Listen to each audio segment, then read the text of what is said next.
بسم اللہ الرحمن الرحیم۔ بسم اللہ الرحمن الرحیم۔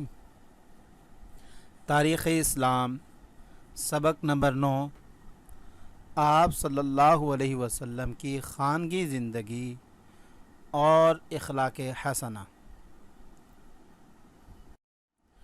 خانگی زندگی کے کچھ نمایاں پہلو ہم آپ کے سامنے رکھیں گے، لیکن اس سے پہلے ایک بات بہت ہی توجہ سے سماعت فرمائیں کہ ہر نبی جب وہ اس دنیا میں آتا ہے تو ایک تو ذمہ داری وہ ہے جو اس کو اللہ و تبارک تعالیٰ کی طرف سے ملی ہے، اور دوسری وہ ذمہ داریاں ہیں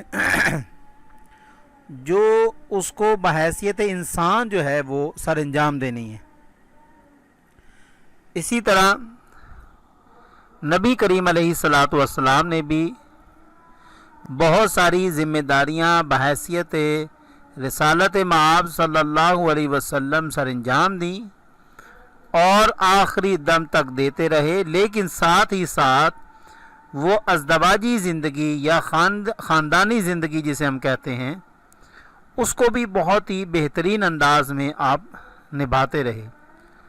اور ایسا نہیں ہے کہ کوئی بھی شخص عبادات کے حوالے سے تو آپ صلی اللہ علیہ وسلم کی سیرت کو پڑھ سکتا ہے اور ہدایت حاصل کر سکتا ہے، لیکن اگر وہ چاہے کہ اپنی خانگی زندگی کے حوالے سے اس کو بہتر بنانے کے لیے زوجہ کے ساتھ کیسے تعلقات ہونے چاہیے، بہن بھائیوں کے ساتھ کیسے تعلق ہونے چاہیے، والدین کے ساتھ کس طرح حسن سلوک اور پیار محبت کرنا چاہیے، تو یہ معاملات اس کو سیرت النبی صلی اللہ علیہ وسلم سے نہ ملیں، بلکہ ہر نبی جو ہے وہ نبوت کے فرائض تو سر انجام دیتا ہی ہے، لیکن وہ ساتھ ہی ساتھ اپنے گھریلو ذمہ داریوں کو بھی بہت ہی بہتر انداز میں پیش کر رہے ہوتے ہیں۔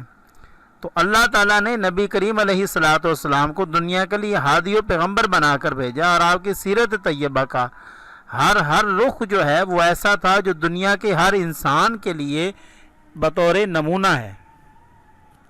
اور کسی بھی شخص کے کردار کو اگر آپ جانچنے کے لیے جاتے ہیں تو اس کے لیے کسوٹی کیا ہوتی ہے؟ سب سے بہترین کسوٹی یہ ہوتی ہے کہ کسی بھی شخص کو اگر آپ نے جاننا ہے یا جاننا چاہتے ہیں کہ یہ شخص کیسا ہے تو آپ ہمیشہ اس کے گھر سے معلوم کرتے ہیں۔ یہاں تک کہ بھی اگر آپ دیکھیں ہمارے ہاں یہ رواج ہے، گھروں میں جا کر جب ہم کسی رشتے کی جو انفارمیشن لیتے ہیں کہ یہ فلاں لڑکا کیسا ہے تو ہم اس کے محلے سے جا کے پوچھتے ہیں۔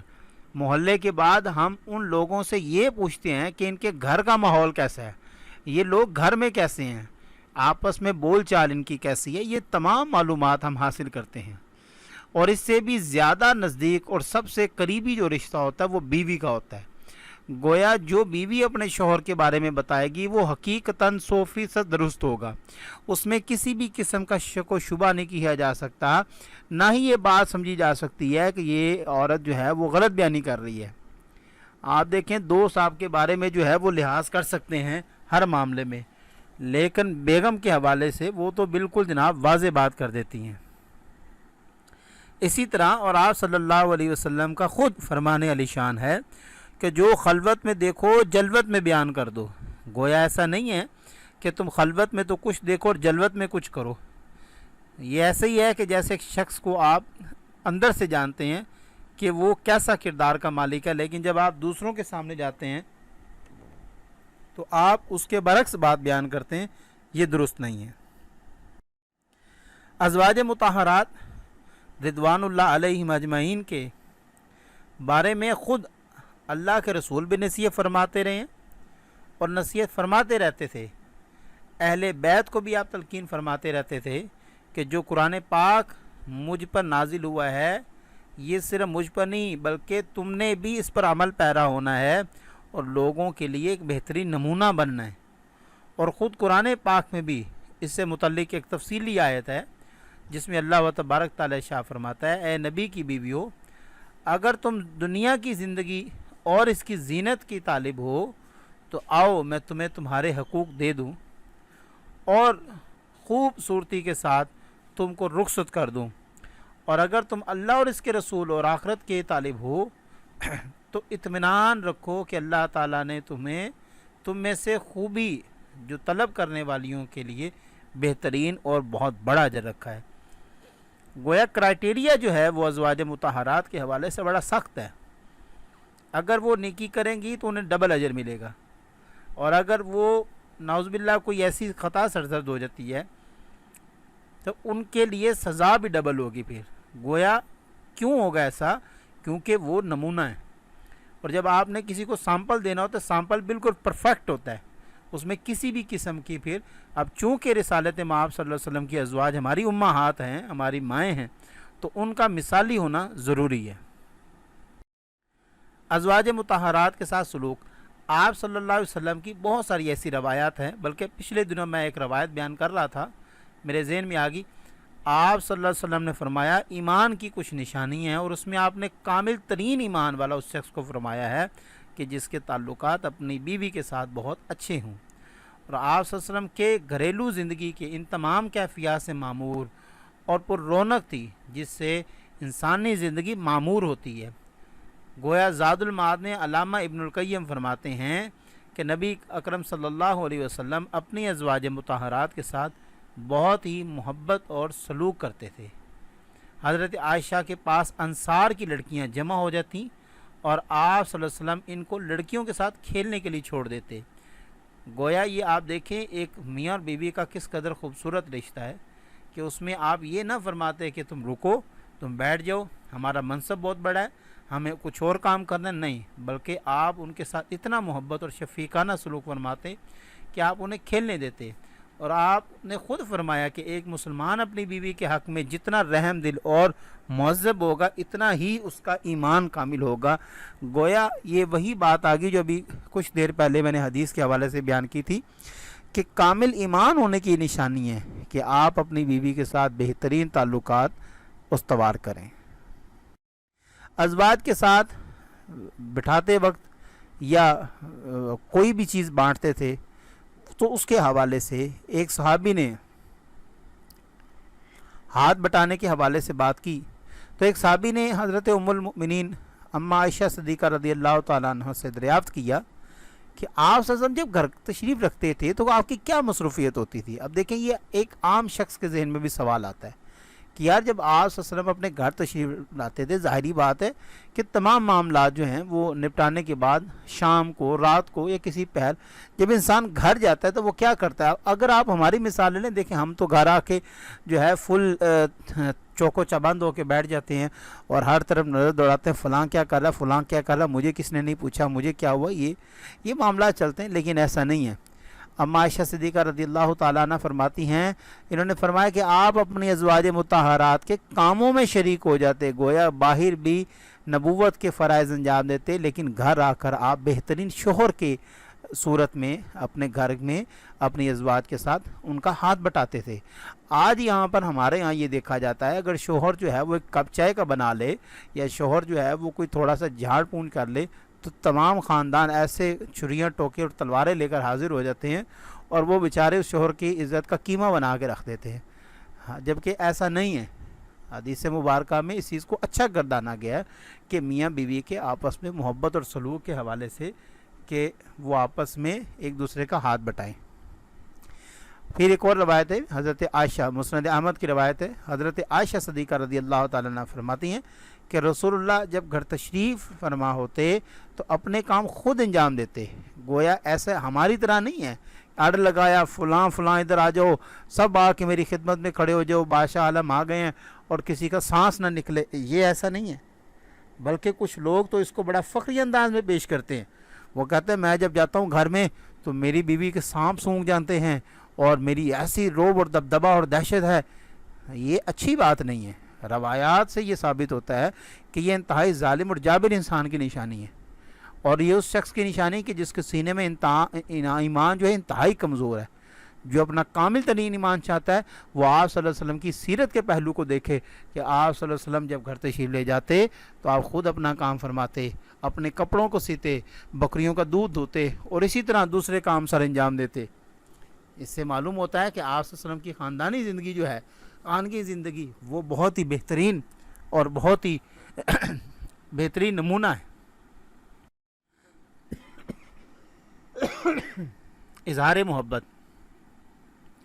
اب تو خیر یہ دور اب دوبارہ شروع ہو رہا ہے، لیکن پچھلا یہ جو دور گزرا ہے ہمارے آباء میں سے، ان میں بیوی کے ساتھ پیار محبت کی دو باتیں تو کرنا بڑی دور کی بات. یہ کچھ کی بات کر رہا ہوں، سب کی نہیں بات کر رہا. ان کو کبھی پیار کا اظہار نہیں کرتے، بلکہ حضرت اماں عائشہ صدیقہ رہی ہے. دیکھیں میں دو جہاں کے سردار کی بات کر رہا ہوں، ہم یہاں پر کسی عام شخص کی زندگی کو ڈسکس نہیں کر رہے. سرکار دو عالم صلی اللہ علیہ وسلم کی ذات مبارکہ کو ڈسکس کر رہے ہیں کہ آپ فرماتی ہیں کہ حضرت عائشہ سے شاہ فرماتے ہیں، عائشہ تمہاری خوشی اور ناراضگی کا مجھے گویا علم ہو جاتا ہے. اب اس میں حضرت عائشہ صدیقہ رضی اللہ تعالیٰ چونکہ صدیق کی بیٹی ہیں تو آپ حیران ہوئی، عرض کی اے اللہ کے رسول آپ کو کیسے معلوم ہوتا ہے کہ جب میں ناراض ہوتی ہوں اور جب میں خوش ہوتی ہوں، آپ کیسے معلوم ہو جاتا ہے؟ آپ نے فرمایا جب تم مجھ سے بہت زیادہ خوش ہوتی ہو تو جب قسم کھاتی ہو تو کہتی ہو رب محمد صلی اللہ علیہ وسلم کی قسم، اور جب تم مجھ سے ناراض ہوتی ہو، وہ ناراض وہ نہیں ہے، ناراض سے مراد میاں بیوی کے اندر والی ناراضگی، مطلب تھوڑا سا جس کو آپ کہہ لیں منانے کی کوشش کی جائے، جس میں شوہر کو یہ احساس دلایا جائے کہ مجھے منائیں، تھوڑا سا لاڈ کرنا، یہ اس حوالے سے ناراضگی کی بات کی جا رہی ہے. تو پھر تم کہتی ہو رب ابراہیم کی قسم. گویا دیکھیں کس قدر خوبصورت پہلو ہے یہ آپ صلی اللہ علیہ وسلم کی ایک خاندانی زندگی کا یا خانگی زندگی کا. آج ہمارے ہاں تو یہ رواج ہی نہیں رہا. آج ہمیں معلوم ہی نہیں ہوتا کہ ہماری ازواج کی خوشی کس میں ہے، ان کی ناراضگی کس میں ہے، وہ ناراض کب ہوتی ہیں، خوش کب ہوتی ہیں. آپ صلی اللہ علیہ وسلم دیکھیں کتنے بڑے منصب پر فائز تھے، آخر الزماں پیغمبر، اتنی بڑی ذمہ داریاں، اور اس قدر باریک بینی سے دیکھتے تھے اپنی ازواج کو بھی کہ گویا معلوم ہو جاتا تھا کہ یہ میری زوجہ آج خوش ہے یا ناراض ہے. خوبصورت القابات. حضرت عائشہ صدیقہ رضی اللہ تعالیٰ عنہ کو عائشہ کی بجائے آپ پیار سے عائش کہتے تھے.